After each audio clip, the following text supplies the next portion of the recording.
David joined us as part of the advocacy committee in sort of 2012, 2013, when he became an honorary professor in the department.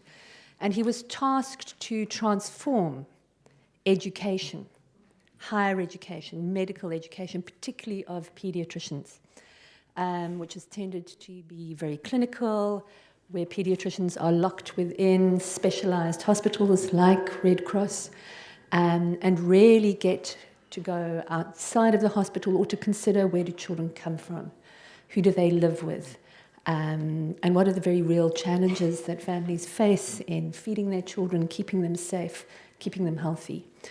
So David was very involved in the postgraduate diploma in community pediatrics, which is designed to produce a different kind of pediatrician, one who goes outside the hospital, out into the community, who's responsible not just for clinical care, but for the health and well-being of all the children within his or her catchment area.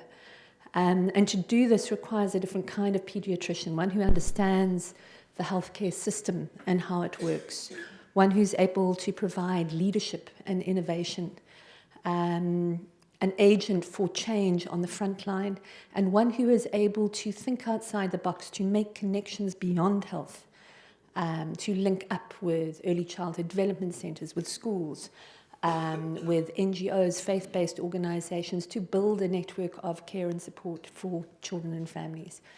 And this work is transformative work.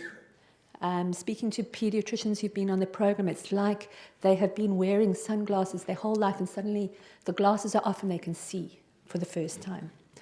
So the question for me is, how do we replicate that? How do we build this generation of health activists who see things differently and are able to act, who feel free and able to act in whatever space there is to move, because there is indeed space to move. So that's the first thing. The second thing that we've grappled with in the advocacy committee has been around funding from the formula milk industry. You might think it's a matter of personal choice. Do I breastfeed? Do I bottle feed? Does it matter? But in a country like South Africa, it matters a great deal. We have 1/3 of children living in poverty, 1/3 of children without adequate water and sanitation. If those children are bottle fed, the effects are disastrous. It's not surprising that malnutrition accounts for 1/3 of deaths in children. And a further third are associated with moderate malnutrition. It's not surprising that 1 in 4 children are stunted. And that stunting affects not just their height, it affects their learning, it affects their capacity to move forward in life and to provide for their own children. So there's a problem with formula in relation to stunting and undernutrition. There's a problem with formula in relation to obesity and this rising tide of NCDs that David was talking about. And yet, the money comes pouring in, not just for the conferences, which is maybe the easy bit. We have Regulation 991. It should be fairly easy to follow the letter of the law. But there's also money coming in for research, for education and training programs. And that money comes with ties that bind. It comes with strings attached that make it very difficult for pediatric associations, for pediatric departments to draw a clear line, a clean line, and to say no. So that's one of the issues we're grappling with here in the Department of Pediatrics. We're hoping to push for a clear statement, refusal to take industry funding here in the department, within the faculty, within the university. Somehow government is very clear about where to draw the line around gifts, and at which point gifts become corruption. Somehow universities are less clear about where the money comes from.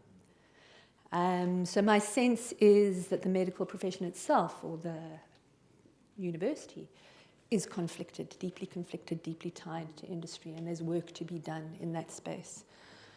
And that's not just here at UCT, it's at other universities, and it's globally. So there's shifts that need to happen with the World Health Assembly resolutions as well. And I think what David has taught us as an advocacy committee He's given us the courage to take each step forward. It's not been easy to challenge those in power, to say no to Nestlé. But he's been there in the middle of the night to advise, to counsel, to guide, to link us up with this broader community of activists around the world who are attempting to draw a similar line. And there is strength in numbers, and there is strength in solidarity. And that, I think, is the other message. This is what David has built, and that's what we can build upon.